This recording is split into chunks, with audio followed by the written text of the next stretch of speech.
open it up with a statement, and we'll take questions.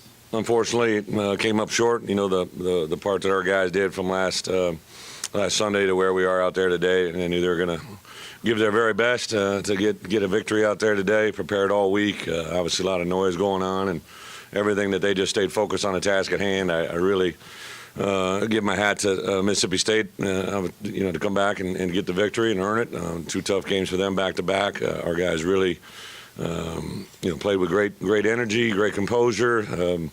Did a lot of things during the course of the week to get us to where we were. They really, I think, bought into everything we asked them to do. I couldn't be more proud of where they're at. They had a very upset locker room. They're very emotional. Very guys got a lot invested in today's game, and to come up short is tough. So, injury-wise, we just kind of piecing it together. Unfortunately, just a lot of guys. Yelda tried to, bless his heart, tried to go out there today and just couldn't maintain it, sustain it. He did everything he could to get back out there. It was just an ankle injury that he couldn't push off. And Zach Rogers, they told us he's going to be out, came back in.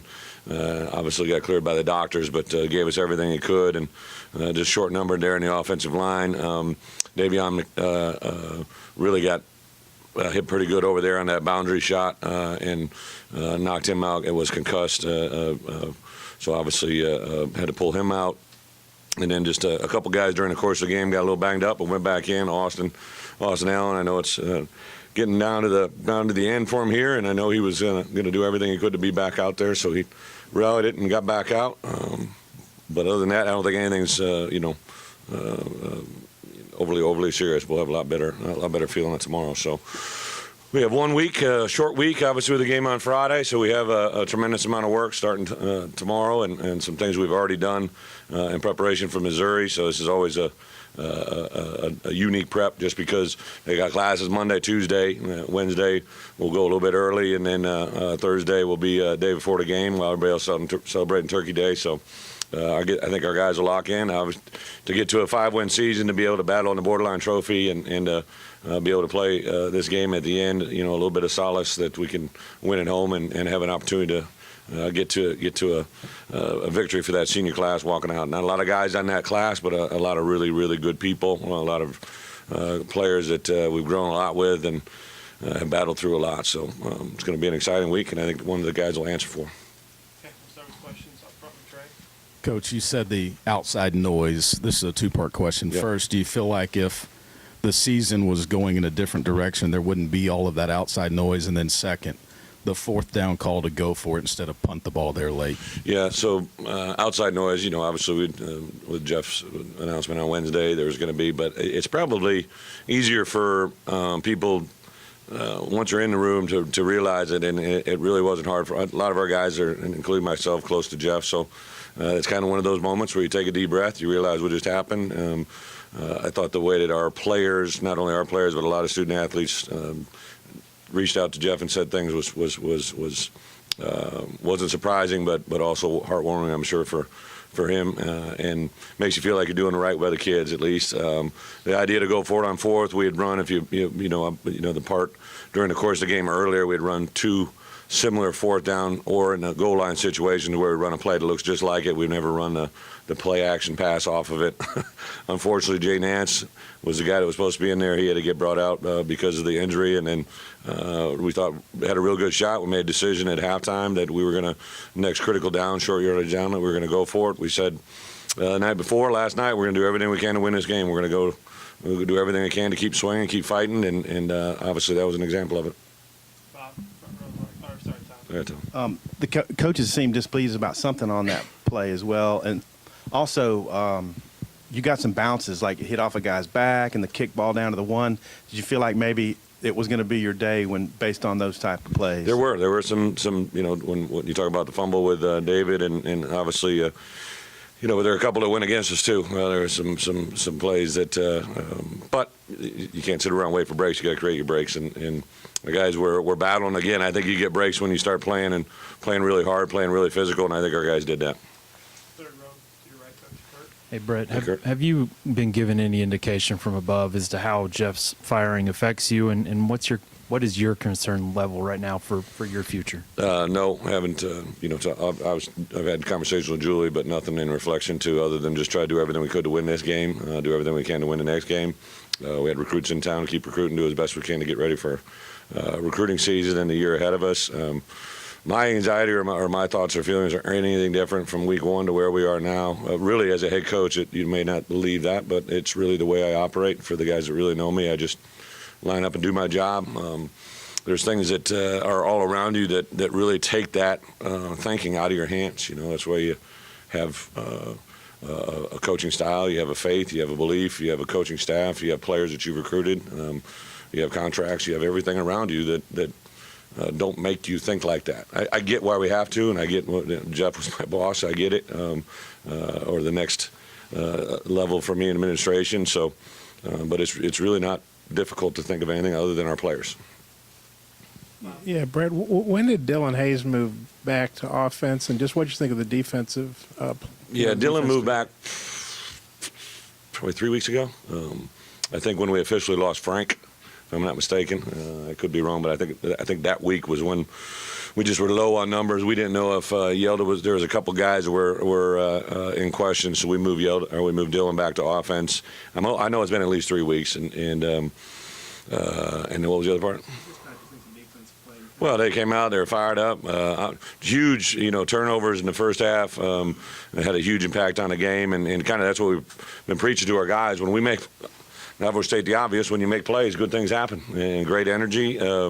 It carries over to the entire defense. Obviously, the flip side of it, when they created turnovers, and then on the bad snap with a punt there to get that deep shallow. But I thought our second half guys came in, we rebooted and did some things a little bit different in the second half to give us a chance, and just running out of dogs. I mean, running out of people to get out there. We've been unfortunately very very certain guys at certain, but if we can't overcome a lot at the same position, you know what I mean? So there was a point there where we're down to our third string center. I don't think I've ever had that in my coaching career, and that's kind of the glue of everything that you got on offense. Coach, can you speak on Sosa game? He seemed to really come out with a surge. He did. Spark the defense. Sosa's grown every game. He's a very, obviously very, very talented player, but maturity-wise, I think that's the part that's exciting for our guys is you see this morning again, so we have the way we dismiss the guys for pregame meal, and so I go seniors, and there was literally like 7 guys that stood up that travels with us. So I right away called juniors, and that was through. And then I yell sophomores, and 2/3 it's like two-thirds of the room stands up and goes. And he's in that sophomore class. There's a lot of talent around him. He's understanding the big picture really, really well. I think you saw, that first turnover. He just saw that he had a chance to track it and hit it. And then I think Briston came up with it. Another redshirt freshman guys, and Briston was pretty emotional after the game. I know he had a lot invested. He came up and said something to me before the game. I knew he was into it, so it was good. Right, just kind of looking back. I mean, you talked about being close, and I know you've been. I didn't say that. I know you like to play with that word, but I didn't say it. What's that? I don't know. You said I was close. I'm just talking about looking back over the season. I know you've said a couple times that things, you're getting close or whatever, and you've been optimistic. What can you kind of sum up what this year's been like? Yeah, for you? I think this was a case in point today.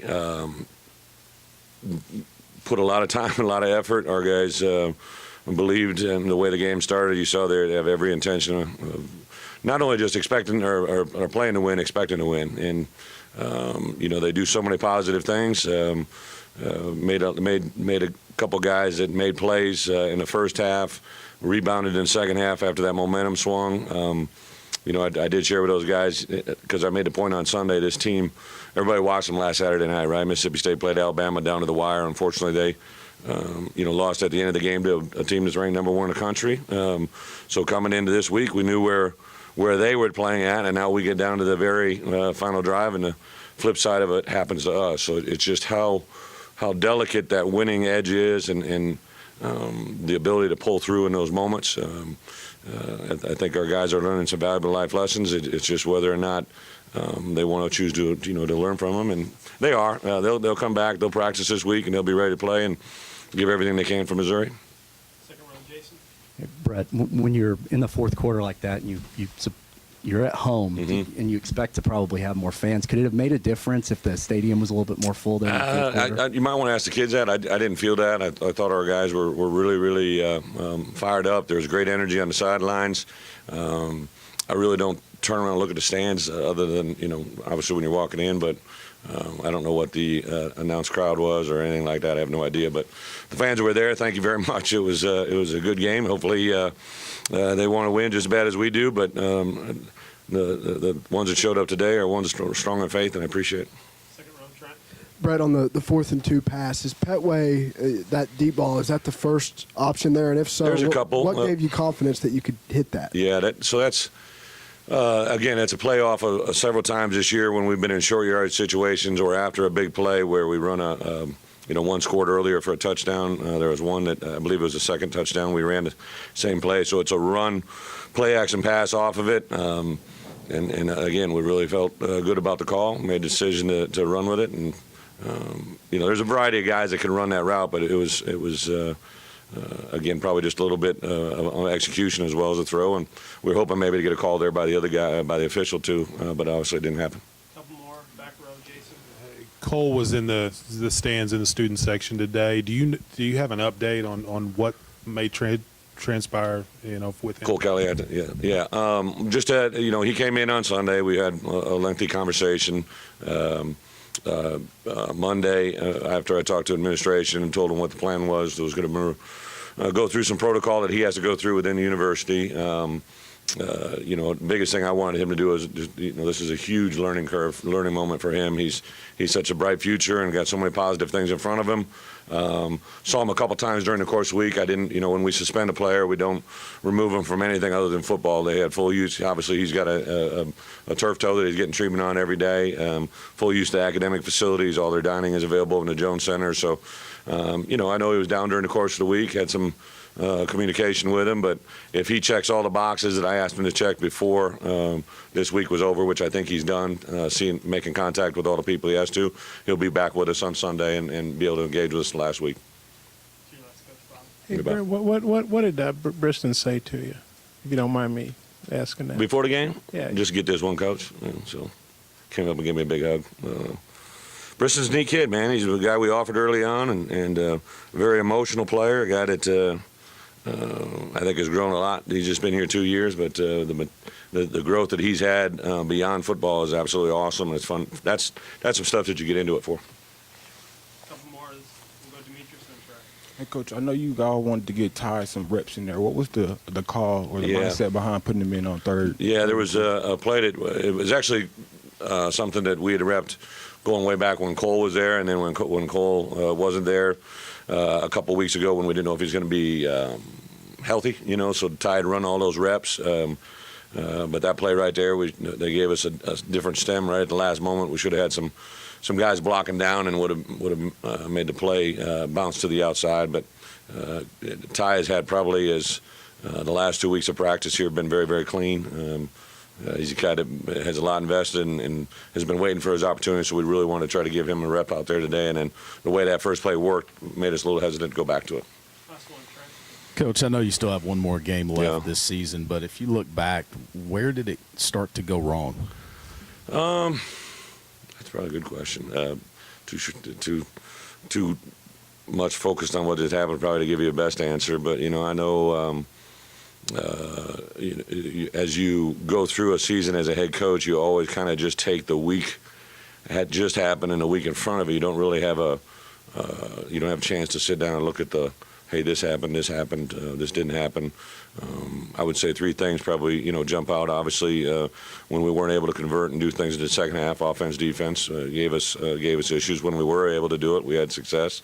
That I'm not going to sit up here and poor boy injuries, but there was injuries that had a huge effect on not just the field, but in the locker room when some of the way we do things, your seniors and your juniors and guys in those positions are some of your best leaders on the field, are also your best voices. And to take that out of it is very, very difficult. And then, just as this league is, the SEC and the SEC West in particular, it's merciless on once you're into it. There's no reprieve. There's no every game is is going to be a struggle. And obviously this week with Missouri, you look at where they were at earlier in the year, and I don't know if they played even yet today. I know they got Vanderbilt, but you just got to, in this league, it's just literally survive each week in advance. I think whether you're in first place or in last place, that's kind of where everybody's at.